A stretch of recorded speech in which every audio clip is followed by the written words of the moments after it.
All right. Well, good morning again. We're on the kind of tail end on the back end of a series that we've entitled Colossians. And so over the last few weeks, if you've been here with us, we've been walking through this book written to the early church at Colossae by a guy named Paul. He was an early church leader who was radically saved by Jesus and then wrote the majority or a lot of kind of the New Testament letters that we have. And so what we've been kind of seeing, just if we're going to just kind of briefly summarize, we can't cover the whole last few weeks. You can go back and listen to all that. But kind of to briefly summarize, here's kind of what we see as we're progressing towards the end of this book. So at the beginning of the letter, Paul is addressing the church like a church like ours, and essentially saying to them, hey, I've heard about your faith. I've heard about the fruit that's being produced among you. I've heard about how the gospel has come to your community, and it's beginning to create change. It's beginning to move you in such a way that is having an influence in your city. And so Paul is just saying, hey, I'm grateful for that. Like, I'm thankful that the gospel, the way of Jesus, is doing something among you. And I just want you to know that I see it. And I'm grateful for it. That's traditionally what we see in a lot of kind of Paul's letters is kind of recognizing the work that is beginning to happen among these people. The other thing that we see in Colossians 1 is Paul kind of breaks out halfway through chapter 1 in this kind of really beautiful kind of hymn about Christ that has a tremendous amount of kind of theological depth and understanding. And it's just this really kind of magnificent hymn that it's almost as if he just kind of breaks out and sings it in the middle of this letter. And so one of the things that we said in week 2 when we were looking at it was this idea that based around this hymn that we have by Paul, is really this argument that as a people of God, we want to be a people who think with some theological depth, who are logical people, right? And in Boston, we can embrace that. Right? This would not work if we weren't a people with some kind of intellectual or theological integrity, right? Like, it just wouldn't work here. We'd have to shut this church down because people would be like, what are you talking about? And so we just said, hey, we want to be the type of people who do that, who are embracing a certain sense of theological depth along with this deep love and passion for Christ that we see it's working itself out in that hymn. And then really over the last few weeks past that, and this will be what we're looking at this morning as well, is really this idea of Christian maturity. So what type of people, if we say we're a people living in the way of Jesus, what does that look like? Like on a ground level, day in, day out basis, what does that look like? And that's a lot of what Paul is addressing throughout the rest of the book after you get out of Colossians chapter 1. Kind of the hinge verse for us over the series is Colossians 2, verse 6. You can write that down and you can look at it really briefly, but this is kind of the hinge verse for the whole book. Paul says this, so then, just as you've received Christ Jesus as Lord, continue to walk in him. So that's Colossians 2, 6. So he says, think about what he says there and how he says it. He says, so just as you received Christ Jesus as what? Lord. Not as Savior, although that's important, and we've received him as Savior, so we have a relationship with God the Father through the life, death, and resurrection of Jesus. That's hugely important. But the kind of the hinge verse for the book of Colossians is, just as you received Jesus as Lord, walk in him. You see that?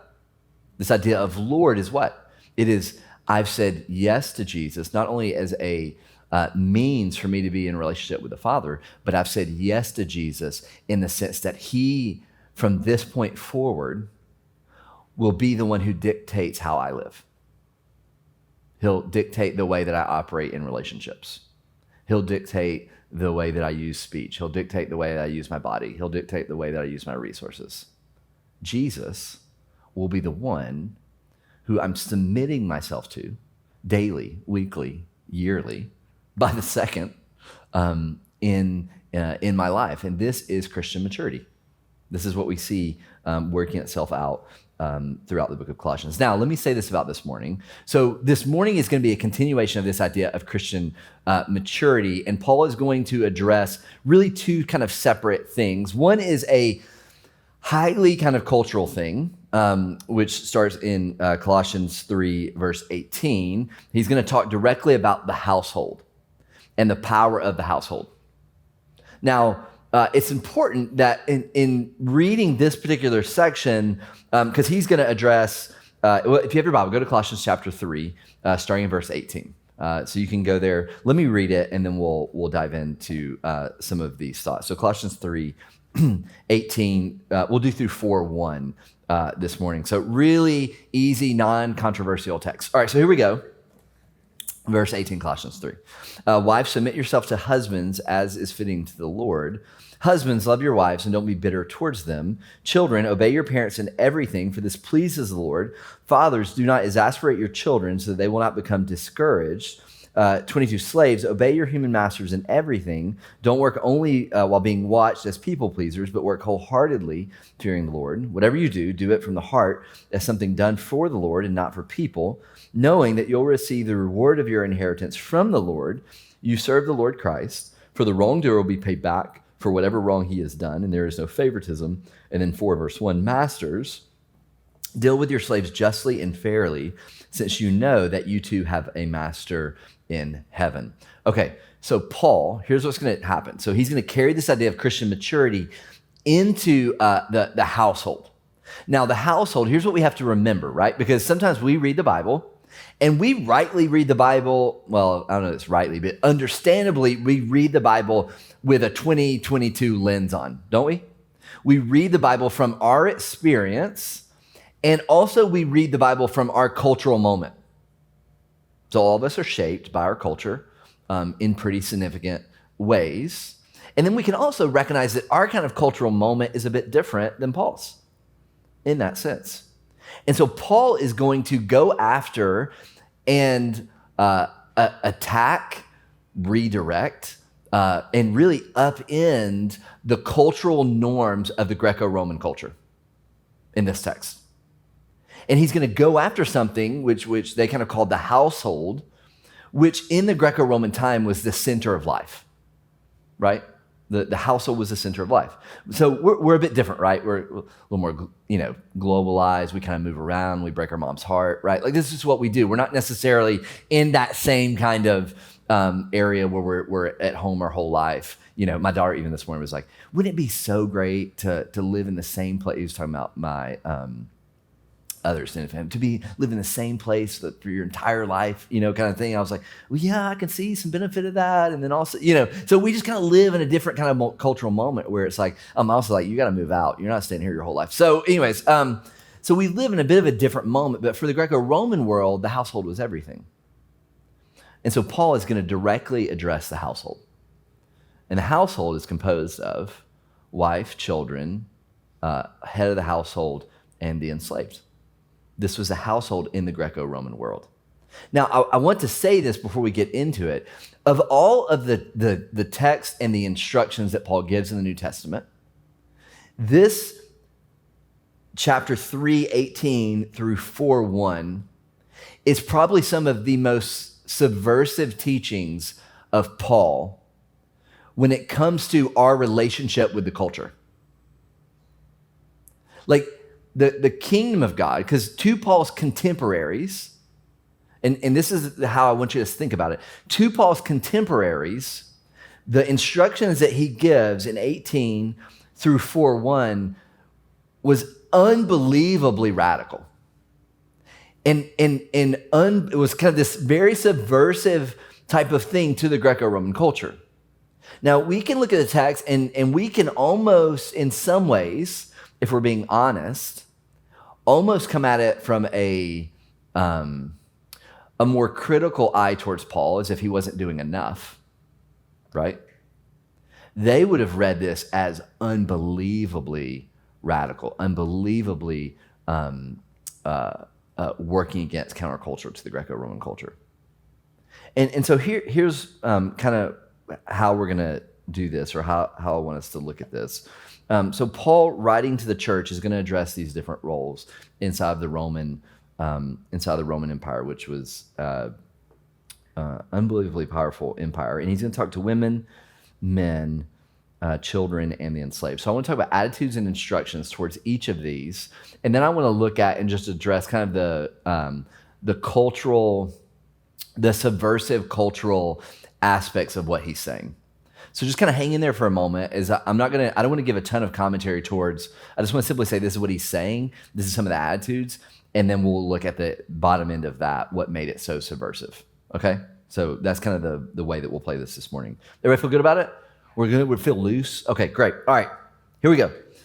So chapter 3, starting in verse 18, he says this, Paul says this, wives, submit yourself to your husbands as is fitting to the Lord. Okay, so what is the Greco-Roman attitude towards women?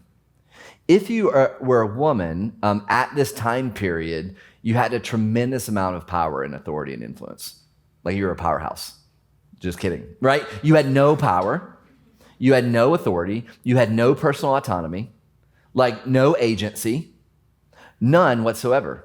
From what we can understand about Greco-Roman culture, if you were a woman, you were primarily seen as a means for procreation, as a means for sexual activity, and as a means for ordering the household. That was it. Like that was your value, was directly equated to your ability to reproduce children and to care for the household and to please men. Just straight up. That's what it was. And so if you were a woman, that was that was kind of the level of power that you had. It was as horrific and terrible as you can imagine that it would be. Like it just was. That's what it was. And so that was kind of the Greco-Roman attitude. The Jewish attitude, there's actually an early Jewish prayer that Jewish men would recite. Maybe you've heard this before, but they would basically thank God. So that's the Greco-Roman. The Jewish kind of side of it was they basically would thank God that they were not created a woman. They would also thank God that they were not created a Gentile or they were not created a slave, right? That was kind of on the Jewish side of things. Let's be clear, not a biblical Jewish thing, but where it had gotten to. You understand that? We need to understand that distinction. That was not an ordained prayer by God. That was where they had gotten to, right? Because humanity does a really great job of doing that kind of stuff. All right, so of distorting and creating and changing things. So Paul says, okay, two wives, speaking in the household, he says, so the instructions that he gives to them, he says, submit yourself to the husbands as is fitting to the Lord. So this is what he says. He's saying, if you are in a household, he's assuming a healthy culture, a healthy household, a Christian household, because he's writing to believers. And he's saying, wives, submit to healthy, godly leadership of the husband. Now, he's not talking about equality. He's not talking about that. He's not saying the man is more valuable. The man is more valuable or has a higher sense of equality than you do. He's not speaking towards any of those things. He's saying in a well, healthy household, the right thing is when you are submitting to your husband. Now, what does that look like practically? Because we hear that, right? I could read that and we could do some kind of hermeneutical gymnastics to get around that and to say Paul doesn't say what he says, but he really says it. Like we could do that. But what does that actually mean and look like? Well, a couple of thoughts here. A couple of personal thoughts. So first of all, we know that in households statistically, where there is a dad who is involved and who is healthy, like we can statistically make the argument that that is a healthier household, that children in those households are less likely to experience a lot of difficulty. Like they are, just statistically, we know that. We know that to be a truth. And I'm talking about men right now. We'll get to that as we progress down. But we understand that the healthy households are both mom and dad, both male and female in the household. Now, where many of you come from broken homes, I believe where that doesn't exist, like grace abounds, right? Where a male is absent, grace abounds. And there are incredibly amazing, wonderful, remarkable women who are raising, essentially on their own, are raising their kids to be strong, confident, if it's a Christian household, godly children, like grace abounds. I come out of personally as a result of a disability that my dad experienced at a young age. I come out of a household that was predominantly led by my mom, right? So submission is not about ability in that sense. It's not. If you looked at my marriage, I rule with an iron fist. Just kidding. I don't. Okay. All right. Chill out. Let's relax, everyone. Here's how my wife and I make decisions, right? We have decisions in front of us. We get together. We talk through it. Maybe I have a thought or she has a thought. We kind of come together. We're kind of processing that stuff out. We're praying through it. We're kind of looking in that direction. There are times in which both of us are kind of like unsure of what that looks like or what move we're supposed to go into. And there have been times where basically Katie, my wife, is like, okay, I know that we can't necessarily land here. Here's, we've kind of looked at all these things. Again, we're assuming healthy godly leadership. She's like, I'm gonna trust your decision on this. Like, we've kind of laid all this out. We've kind of talked through it. I'm gonna trust your decision on that. Now, in some ways that works out great, because if it all falls apart, it's like on me. Do you know what I mean? Like, there's a part of that where it's like, hey, you know, like there's a bit of security in that sense, right? And so Paul is just simply saying, like, if you're operating in a household as the wife, you shouldn't be seeking to subvert underneath. You shouldn't be seeking to backdoor things. You shouldn't be manipulative. You shouldn't be all of these types of things. You should be one who is submitting underneath the healthy, godly leadership of your husband. If he calls you to sin, no, like, right? Let's all use our brains. If he's calling you to sin, no, it's not a call to follow in all things. It's a call to honor God when there's healthy headship that is operating in that sense. So he says, I want you to submit. Okay, look at the attitudes and instructions towards men. Move a bit quicker. If you were a male in the Greco-Roman world, this will surprise no one. You had all the authority, all the power, and all the agency. Now that thread seemed to unfortunately carry its way through our culture and time, right? Like, in a lot of ways, if you're a male, you do have all the perceived power in that cultural moment. And the Greco world was not an exception to that rule. If anything, the stuff we've been working to get away from, in the unhealthy sense of unhealthy kind of male headship, it's from the Greco-Roman world. And so if you were a male in the Greco-Roman world, everything was up for grabs for you. There was nothing that was against your restriction. So look what he says to first to the husbands in this sense. He says, husbands, love your wives. Now, I read that as a husband, that feels like base level, doesn't it? Like, that feels almost like, Paul, is that really necessary to communicate that the husband should love his wife? Yes. Yes, it was.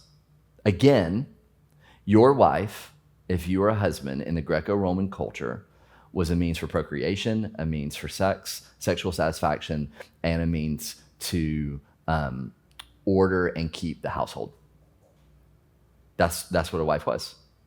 And so it wasn't assumed that you would love your wife. Now, it was assumed that you would feed her, right? It was assumed that you would allow her to live in the home, that you would do some of those things. It was not assumed that you would love her, which sounds crazy to us, right? But Paul says, husbands, love your wives. Care for them. Value them. Put them in a place of love and care for them. Then he says fathers, so he kicks down. So that's husbands. Then he says fathers. Again, it's a bit of a cultural challenge. He essentially says, fathers, don't be overly harsh with your children.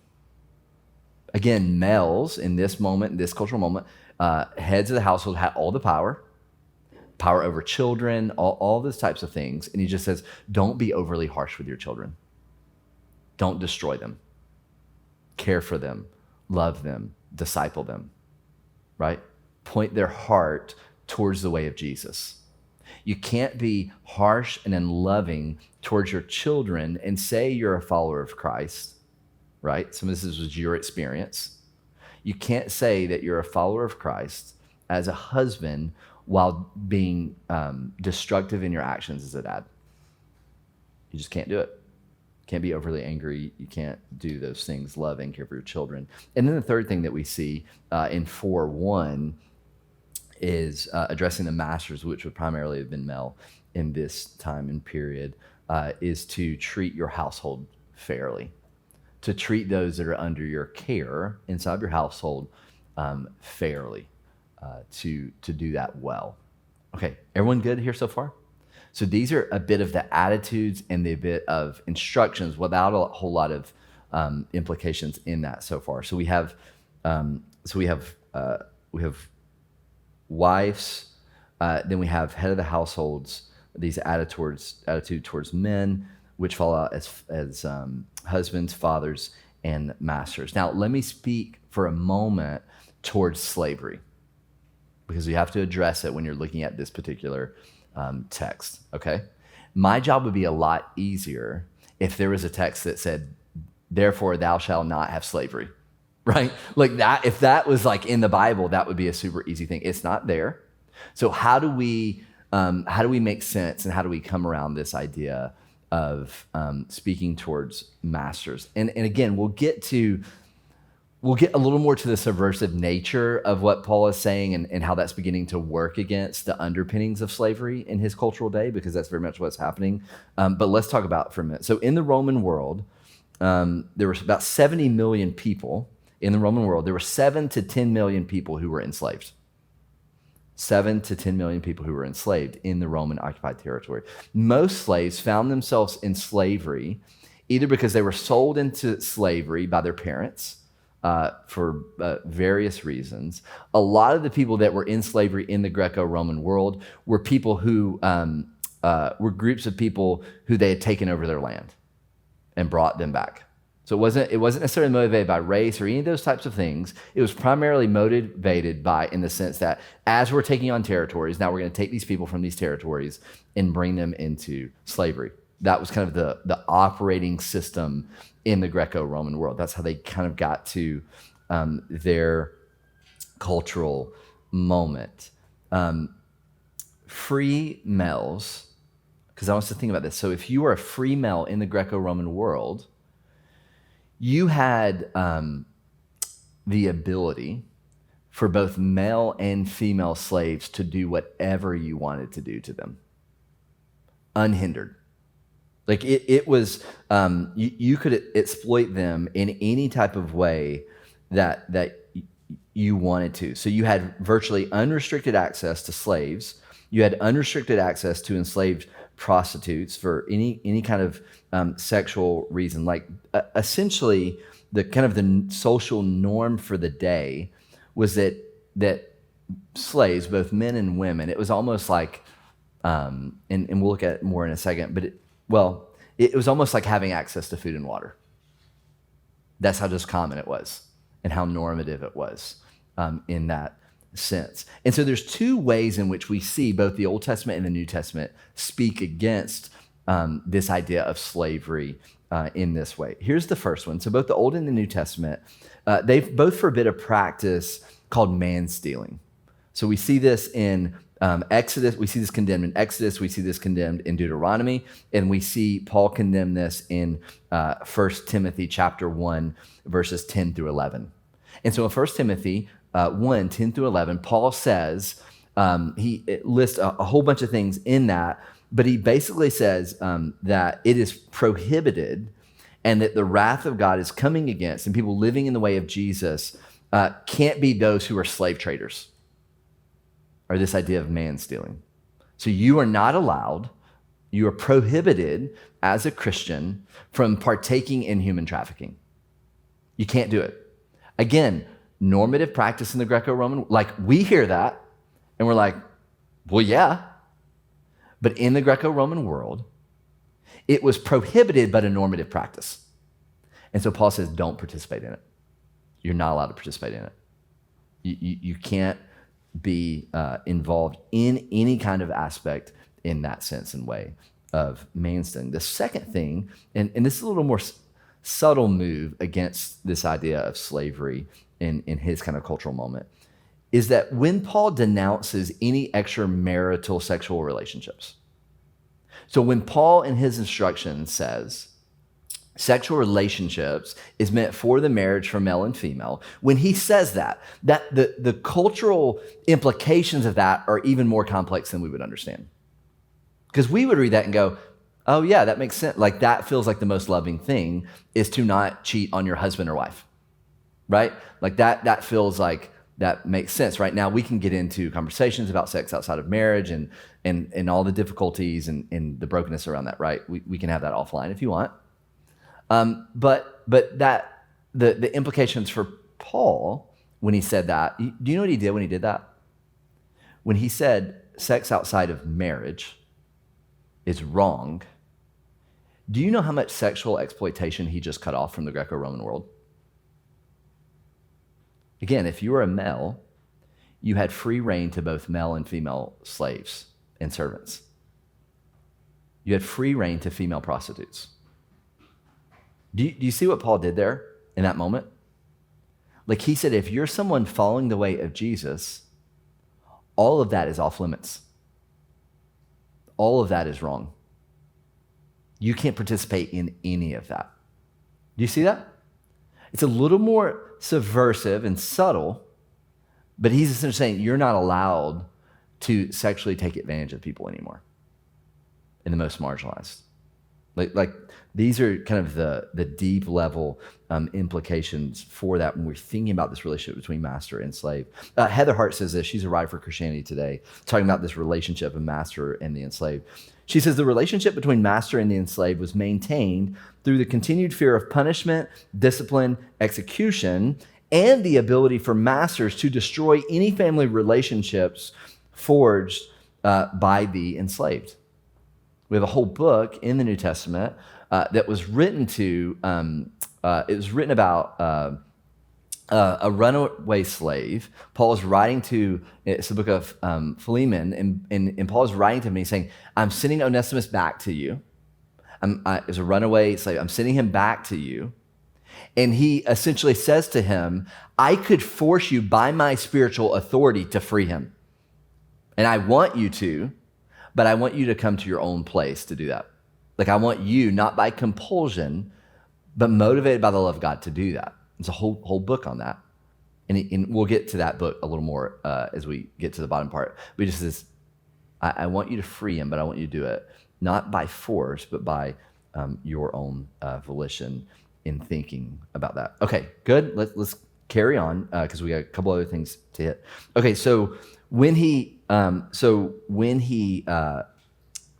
says to masters to care for those under your household, the implications of that were far-reaching and very culturally counter to what the Greco-Roman world had already organized. Okay, he gets to children. Let's move on down. He gets to children, and again, if you're a child, you don't have a ton of power at this point, and not a lot of agency. And he says in verse 20, children, obey your parents in everything, for this pleases the Lord. Now, we have this verse in my daughter's room. We have it in the bathroom.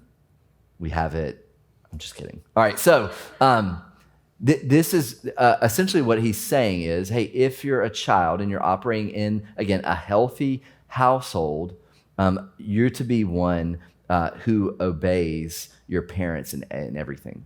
This pleases the Lord, that when you do that, when you live in such that way. Okay, last group here.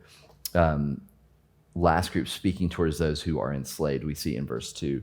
Aristotle was a Greek philosopher who greatly shaped Greek thought and greatly shaped kind of the cultural norms of their day.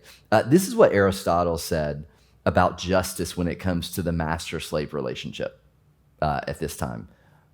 He said about justice in the master-slave relationship, he said that there can be no injustice relating to things that are one's own. So he would have said, you can't speak about injustice when it comes to the master-slave relationship. This would have been understanding in the Greco-Roman world. You can't speak about injustice that may be happening between those two relationships because there can't be injustice covering are about in concern to what is one's property. Do you see that? This is deeply embedded in the Greco-Roman world. It's wired their life in this sense. This is what we understand about it. We're going to see why this is more subversive. Okay, verse 2, listen to what he says. He says, slaves, speaking to the slaves, obey your human masters in everything. Don't work only while being watched, but as people pleasers, work wholeheartedly, fearing the Lord in your work. Verse 23, whatever you do, do it from the heart as something done for the Lord and not for people, knowing that you'll receive the reward of an inheritance from the Lord. That verse alone is incredibly powerful. That he's saying to them, you are going to receive an inheritance from the Lord. That inheritance is what? You will receive and be in the presence of God the Father, of a loving God who cares for you. He says, this inheritance is for you. It's for you. You serve the Lord Christ. Verse 25, for the wrongdoer will be paid back for whatever wrong he has done, and there is no favoritism. So in verse 25, he is actually speaking to those who are enslaved. Now, we'll speak towards why that's such a powerful thing to do in a moment, but I just want to point that out in that sense. For the wrongdoer, we pay it for whatever wrong he has done. So he says, okay, if you're a slave, put your best work forward and work not only when you're being watched. Okay, here's the countercultural things that I want us to look at. You can go ahead and throw those up on the screen because I think this will be helpful for us as we think about it. Here's the cultural shifts that begin to happen as a result of Paul addressing these household roles and relationship. Here's the first thing. He's addressing each of them. So male, female, enslaved, and children as responsible individuals in the kingdom of God. The sheer fact, you understand this, the sheer fact that he is writing to slaves, females, and children tells us almost everything that we need to know. Like Paul's assumption is that they are in the room. You see that? Like Paul's assumption is that the wife, as this letter's being read, as this letter's being played out, is in the room and hears it and has responsibility. Like he's seeing them. He's like, when you give responsibility to someone, you're identifying their humanity. And so he's saying to them, all of you have responsibility. Like all of you have work to do. All of you are working in the way of Jesus. And so I'm addressing the husband, the head. I'm addressing the mom, the wife. I'm addressing the enslaved. I'm addressing the children. You all have responsibility to faithfully follow the way of Jesus. This would have been unheard of in the Greco-Roman culture. Why would you be addressing individuals who have no worth and have no value? Why would you be giving them responsibilities? Like instructions to masters in a Greco-Roman world, it was like, hey, you should take care of your slaves because that's in your best interest. Not you should take care of slaves because they have value and human dignity. Okay. Second thing, he assumes all of them are in the family of God. All of them. He's saying to them, all of you, by honoring God and following the way of Jesus, like he's saying each of you are in the family of God. We know from the letters and from historical data that the church was composed of Jew and Gentile, of free and slave, of male and female. This is what made the church so radically different. This is why contemporaries of Paul would have found the Christian faith, along with all of these things, so dangerous to the normative pace of the Greco-Roman world.